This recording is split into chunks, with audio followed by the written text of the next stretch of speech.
નમસ્કાર, આપ જોઈ રહ્યા છો નેશન પ્લસ ન્યૂઝ. હું છું આપની સાથે હિલ પંડ્યા. સાબરકાંઠા જિલ્લામાંથી એક અત્યંત માઠા અને ગમખ્વાર અકસ્માતની ઘટના સામે આવી છે. હિંમતનગર તાલુકાના હાથરોલ પાસે હરસોલ ગાંભોઈ હાઈવે પર એક બેફામ સ્પીડે આવી રહેલી કાર અને ઓટો રિક્ષા વચ્ચે જોરદાર ટક્કર થઈ હતી. સાબરકાંઠાના હરસોલ ગાંભોઈ હાઈવે પર કાર અને ઓટો રિક્ષા વચ્ચે ભયાનક અકસ્માત સર્જાયો છે.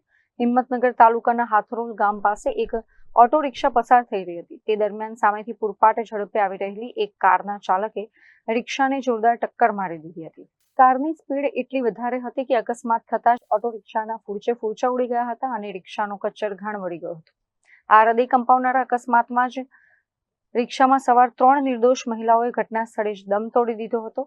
એક સાથે ત્રણ મહિલાઓના કરુણ મોત થતા પરિવારજનોમાં ભારે આક્રંદ છવાયો હતો. આ દુર્ઘટનામાં રિક્ષામાં સવાર અન્ય 4 જેટલા લોકો પણ ગંભીર રીતે ઇજાગ્રસ્ત થયા છે. અકસ્માતને પગલે હાઈવે પર લોકોના ટોળે ઉમટી પડ્યા હતા અને સ્થાનિક લોકોની મદદથી તમામ ઘાયલોને તાત્કાલિક સારવાર અર્થે નજીકની હોસ્પિટલમાં ખસેડવામાં આવે છે. ઘટનાની જાણ થતાં જ ગાંભોઈ પોલીસની ટીમ તાત્કાલિક ઘટના સ્થળે દોડી આવી હતી.